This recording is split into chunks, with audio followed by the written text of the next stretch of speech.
Hello, അസ്സാം വലൈക്കും. എന്തൊക്കെ എല്ലാവരും വിശേഷങ്ങളും സുഖമല്ലേ? നമുക്കിവിടെ സുഖമാണ് കേട്ടോ, അൽഹംദുലില്ലാ. അങ്ങനെ പോണു.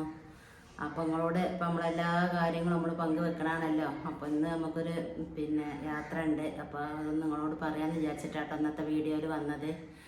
എന്താണെന്ന് വെച്ചാൽ ഹോസ്പിറ്റൽ കേസൊക്കെ ആയിട്ട് 10 വർഷത്തോളമായി ഹോസ്പിറ്റൽ കേസൊക്കെ ആയിട്ട്. അപ്പോൾ ഇനി മരുന്നായിട്ട് മുന്നോട്ട് പോകൂലെന്ന് ഡോക്ടർ പറഞ്ഞ്. അപ്പോൾ ഇനിയിപ്പോൾ കയ്യുമ്മൽ ഫിസ്റ്റുല പറഞ്ഞ ആ സാധനം ചെയ്തിടാൻ പറഞ്ഞിട്ടുണ്ട്, ഡയാലിസിസ് ചെയ്യാൻ വേണ്ടിയിട്ടേ.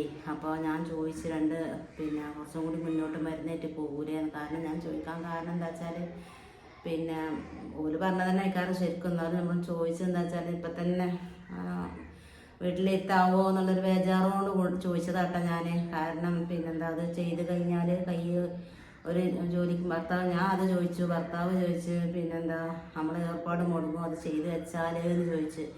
അപ്പോൾ പറഞ്ഞു ഏർപ്പാട് എന്താണെന്ന് ചോദിച്ചപ്പോൾ ഓട്ടോ ഡ്രൈവറാണ് പറഞ്ഞപ്പോൾ പറഞ്ഞു അത് നല്ല ഓട്ടോ ഓടിക്കണം, അത് നിങ്ങളത് പിടിക്കണത് ഭയങ്കര ടൈറ്റും കാര്യമുള്ള സാധനമില്ലേ, അങ്ങനെ പിടിക്കാൻ പറ്റൂല.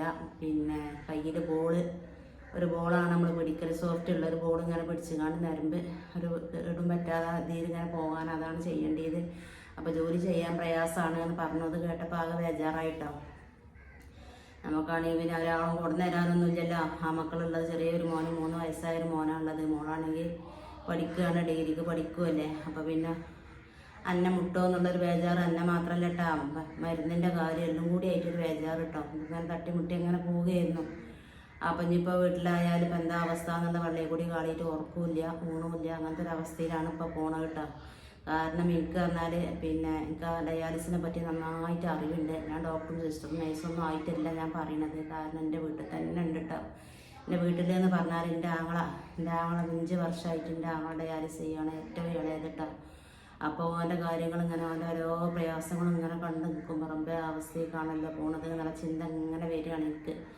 അപ്പോൾ ഭയങ്കര ബേജാറിലാണ്. അപ്പോൾ നിങ്ങളെല്ലാവരും നിങ്ങളോട് പറയാൻ കാരണം എന്ന് വെച്ചാൽ നിങ്ങളെല്ലാവരും പ്രാർത്ഥിക്കുക.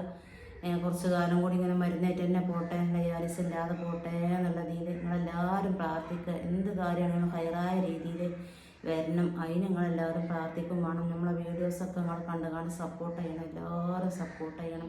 അങ്ങനെയെങ്കിലും എന്തെങ്കിലും കഴിച്ചിലാവുകയാണെങ്കിൽ കഴിച്ചിലായിക്കോട്ടെ എന്ന് വിചാരിച്ചിട്ടും കൂടിയാണ് കേട്ടോ. അപ്പം നമ്മളെ വീഡിയോ കാണുന്നവരൊക്കെ ഒരു ലൈക്ക് കൊടുക്കണം, നമ്മളെ വീഡിയോക്ക് ലൈക്ക് കൊടുക്കുക. എല്ലാവരും പുതിയതായി കാണുന്ന ആരെങ്കിലും ഉണ്ടെങ്കിൽ സബ്സ്ക്രൈബും ചെയ്ത് അങ്ങനെയൊക്കെ ഒന്ന് ഹെൽപ്പ് ചെയ്യാൻ കേട്ടോ. ഹസ്ബൻഡിന് ഡോക്ടർ പറഞ്ഞത് ഇപ്പം തന്നെ കയ്യുമ്മ ചെയ്തിട്ട് 1-2 മാസമാവും ഡയാലിസിസ് ചെയ്യാൻ. ആ കൈ ഉണങ്ങിയിട്ട് വേണം കൈമ ചെയ്യാൻ. അപ്പം മുൻകൂട്ടി ചെയ്തിടണമെന്ന് പറഞ്ഞു കേട്ടോ. അപ്പോൾ മുൻകൂട്ടി ചെയ്തിടാൻ തന്നെ തീരുമാനിച്ചാൽ കാരണം എന്താ വെച്ചാൽ പറഞ്ഞപ്പോൾ തന്നെ നമ്മൾ 2 മാസമായി. കഴിഞ്ഞ മാസം പോയപ്പോൾ നമ്മോട് പറഞ്ഞു എന്താ ചെയ്യാത്തതെന്ന് ചോദിച്ചു. ഇപ്രാവശ്യം പോയപ്പോൾ എന്താ ചെയ്യാത്തതെന്ന് ചോദിച്ചു. ഇനി നമ്മൾ നീട്ടിക്കൊണ്ടുപോയ ബുദ്ധിമുട്ടാവും. അപ്പോൾ എനിക്കറിയണതുകൊണ്ട് ഡോക്ടർ പറഞ്ഞും ചെയ്തു, എനിക്കറിയും ചെയ്യുക. പെട്ടെന്ന് നമ്മൾ ചെയ്തിടാഞ്ഞാൽ നമ്മളെ കഴുത്തിന് നെഞ്ഞിനാവൂട്ടോ ഒരു തുളക്കുക. അപ്പോൾ ആ അവസ്ഥ തീരെ കാണാൻ കഴിയൂല. അപ്പോൾ അതൊരു ഇൻഫെക്ഷനും മറ്റും വന്നിട്ടുണ്ടെങ്കിൽ ഡയാലിസിസ് ചെയ്യാൻ വരെ ബുദ്ധിമുട്ടുള്ളൊരവസ്ഥയിൽ വരും. ഒക്കെ ഞാനിങ്ങനെ കണ്ടുകൊണ്ട് കാണുകയാണ്. അപ്പോൾ അങ്ങനത്തെ ഒരു അവസ്ഥ വരാതിരിക്കാൻ വേണ്ടിയിട്ടാണ് മുൻകൂട്ടി ഇങ്ങനെ ചെയ്യണത്. അപ്പോൾ അതിൽ യാതൊരു പ്രയാസമില്ല, നല്ല റാഹത്തിലായി കിട്ടണം. അതിന് ഞങ്ങളെല്ലാവരും സപ്പോർട്ടും വേണം. എൻ്റെ ആൾക്കൊന്നും മുൻകൂട്ടി കയ്യുമ്പോൾ തന്നെ ചെയ്തിടാൻ പറ്റിയിട്ടില്ല. കാരണം ഓനിങ്ങനെ മീൻ കച്ചവടമൊക്കെ ആയിട്ട് ഇങ്ങനെ നടക്കണ ആളേന്. പെട്ടെന്ന് തന്നെ നമുക്കറിയില്ല, അന്ന് തീരെ അറിയില്ല. അപ്പോൾ അങ്ങനെ പോയി മരുന്നുമ്പോൾ തന്നെ അങ്ങനെ പോയി അമാന്തമായി. പെട്ടെന്ന് നെഞ്ഞിന് തുളച്ച് ഇപ്പോഴും കഴുത്തിൽ തന്നെയാണ് കേട്ടോ. ഓൻ്റെ അവസ്ഥ അങ്ങനെ നമുക്ക് വേണ്ടി നിങ്ങളെല്ലാവരും പ്രാർത്ഥിക്കണം. ഒക്കെ ഇടങ്ങാറാവരുത്. ദുരിതം കാണാൻ ഒരാൾക്കും കഴിയൂല, സഹിക്കാൻ അവരെ കൊണ്ടും കഴിയൂല. അപ്പോൾ അതുകൊണ്ട് എല്ലാവരും ദ്വായും പ്രാർത്ഥന എല്ലാവർക്കും ഉണ്ടാവണം. അപ്പം ഞങ്ങൾ പോയിട്ട് എന്താ ഡോക്ടർ പറയണമെന്നോ അഡ്മിറ്റാകാൻ പറയണോ അതഞ്ഞ് വേറെ ദിവസം വരെ ഡേറ്റ് തരികയാണോ, അങ്ങനെ കുറേ ബുക്കിങ്ങും കാര്യമൊക്കെ ഉണ്ടാവുമല്ലോ അവിടെ. അപ്പോൾ എന്തൊക്കെയാണ് പറയണമെന്ന് അറിയില്ല. പോയിട്ടുള്ള വിവരമൊക്കെ നിങ്ങളെ അടുത്തേക്ക് ഞാൻ വരുന്നുണ്ട്. വിശേഷങ്ങളൊക്കെ കൂടെ ഞാൻ പങ്കുവെക്കുന്നുണ്ട്. അപ്പോൾ പോണ വിവരങ്ങൾ അറിയിക്കുകയാണ്. അപ്പോൾ വല്ലാത്തൊരവസ്ഥയിലാണ്. അപ്പോൾ നിങ്ങളെല്ലാവരും നമുക്ക് വേണ്ടി പ്രാർത്ഥിക്കണം. പറഞ്ഞാൽ തന്നെ വീണ്ടും പറയുകയാണ്. മനസ്സിലൊരു വിഷമം കൊണ്ട് താളം തെറ്റിയ പോലെയാണ് ഇപ്പം നമ്മളെ മനസ്സിട്ടോ. അല്ലാത്തൊരവസ്ഥ തന്നെയാണ്. ചെറിയൊരു മോനും ഒരു മോളും ഒക്കെ അല്ലേ. അപ്പോൾ എന്നോട് ഇങ്ങനെ ഓരോ കാര്യം ഇങ്ങനെ പറയുമ്പോൾ തന്നെ എനിക്ക് ഭയങ്കര സങ്കടം. ഞാൻ അപ്പം തന്നെ ഡോക്ടറോട് ചോദിച്ചു, ഡോക്ടറെ ഇങ്ങനെയൊക്കെയാണ് അവസ്ഥ, നമ്മളെ കിഡ്നിയൊക്കെ. ഞാൻ അപ്പം തന്നെ പറഞ്ഞു എൻ്റെ കിഡ്നിയൊക്കെ ഡോക്ടർ ഞാൻ ടെസ്റ്റ് ചെയ്തുകൊണ്ടൊക്കെ പോകുന്നതാണ്. ക്രിയേറ്റിനും കാര്യമൊക്കെ ഞാൻ നോക്കി. അപ്പോൾ എൻ്റെ ക്രിയേറ്റിനൊക്കെ നോർമലാണ്. അപ്പോൾ തന്നെ ഡോക്ടർ എന്നോട് ചോദിച്ചത് എന്താ വെച്ചാൽ, നമ്മളിപ്പോൾ തൽക്കാലം കാണിച്ചിട്ട് കോട്ടക്കൽ അരുൺ ഡോക്ടറെ ഉണ്ടോ. അപ്പോൾ ഡോക്ടർ ചോദിച്ചു എന്നോട്, നിങ്ങൾക്ക് ഷുഗർ ഉണ്ടോ എന്ന് ചോദിച്ചു കേട്ടോ. അപ്പോൾ ഷുഗർ ഉണ്ട് എന്ന് ഞാൻ പറഞ്ഞു. ഷുഗറായിട്ട് കുറേ ഷുഗർ ഉണ്ടായിട്ട്. അപ്പോൾ ഷുഗറിന് മരുന്ന് കുടിക്കുന്നുണ്ടോ ചോദിച്ചപ്പോൾ മരുന്നും കുടിക്കുന്നുണ്ട് എന്ന് പറഞ്ഞു. അപ്പോൾ പിന്നെ ഹസ്ബൻഡിനോട് പറഞ്ഞു അത് പറ്റൂല കേട്ടോ പറഞ്ഞു. അപ്പോൾ ഹസ്ബൻഡ് ചോദിച്ചു, അത് വെച്ചാൽ എനിക്കാണോ പ്രയാസം, അതാ ഷുഗർ ഉള്ളവർക്ക് അതെടുത്ത് കഴിഞ്ഞാൽ അതാണോ പ്രയാസം എന്ന് ചോദിച്ചപ്പോൾ ഡോക്ടർ പറഞ്ഞു, ഷുഗറുള്ള ആൾക്കാരത് ഒന്നുമില്ലെങ്കിൽ നമ്മൾ എടുത്ത് കഴിഞ്ഞിട്ടുണ്ടെങ്കിൽ പിന്നെ ഒന്നല്ലേ ഉണ്ടാവുള്ളൂ. അപ്പോൾ അതിന് പെട്ടെന്ന് ഷുഗർ ബാധിച്ചു കൊണ്ട് പെട്ടെന്ന് അതില്ലാതാവും. അപ്പോൾ അതുകൊണ്ട് പിന്നെ ഷുഗറുള്ളവരാരും എടുക്കലില്ല. അപ്പം നിങ്ങൾ വേഗം പിന്നെ ബന്ധുക്കളെ എല്ലാവരെയും അറിയിച്ച് നിങ്ങൾ പെട്ടെന്ന് എന്തെങ്കിലും ചെയ്യാൻ നോക്കിയിട്ടോ. അങ്ങനെ കുറേ കാര്യങ്ങൾ പറഞ്ഞു. നമുക്ക് ഇന്ത്യയിലെ വീഡിയോയിൽ പറയാൻ പറ്റാത്ത കാര്യങ്ങൾ, ഒരുപാട് കാര്യങ്ങൾ പറഞ്ഞു കേട്ടോ. അപ്പോൾ ആ സങ്കടത്തിലൊക്കെയാണ് ഇപ്പം ഞങ്ങൾ ഏതായാലും ഞങ്ങൾ പോയി വരാം. അപ്പോൾ എല്ലാവരും പ്രാർത്ഥിക്കും. പിന്നെ പറഞ്ഞാൽ ഡോക്ടർ പറഞ്ഞപ്പോൾ അതാണ് 43ാമത്തെ വയസ്സാണ്, ഇത്ര പ്രായമല്ലേ ആയിട്ടുള്ളൂ. പിന്നെ അപ്പോൾ അതുകൊണ്ട് ഇപ്പം തന്നെ ഞങ്ങൾ ഡയാലിസിമൊക്കെ പോയിട്ടുണ്ടെങ്കിൽ എത്ര കാലമാണ് ഡയാലിസ് ചെയ്യുക, അതുവരെ ഒന്നും നെർബിൻ്റെ ഒരു ശക്തിയും കാര്യമൊന്നും ഉണ്ടാവില്ല, ഡയാലിസ് ചെയ്യാൻ കഴിയില്ല, പിന്നെ മരണമാണ് മുന്നിലുള്ളത്. അപ്പോൾ അതുകൊണ്ട് നിങ്ങൾ പിന്നെ എത്ര പ്രായമല്ലേ ആയിട്ടുള്ളൂ, പിന്നെ അതുകൊണ്ട് എത്രയും പെട്ടെന്ന് മാറ്റിയൊക്കെയുള്ളത് നിങ്ങൾ ചെയ്യാൻ കേട്ടോ എന്നൊക്കെ ഡോക്ടർ പറഞ്ഞു കേട്ടോ. നിങ്ങളെ കുടുംബത്തിലൊക്കെ ഒന്ന് അറിയിക്കുക, സ്വന്തം ഫാമിലിയിലൊക്കെ ഒന്ന് അറിയിക്കണം എന്നൊക്കെ പറഞ്ഞ്. നമുക്ക് ഉമ്മല്ല, പിന്നെ ഓരോ ഇതിൽ കുടുംബത്തിൽ ഉമ്മല്ല, അമ്മ മരിച്ചുപോയി, വാപ്പ വയസ്സായതാണ്, അങ്ങനെയൊക്കെയാണ്. അപ്പോൾ പിന്നെ എന്താ പറയുക എനിക്ക് തന്നെ അറിയില്ല കേട്ടോ.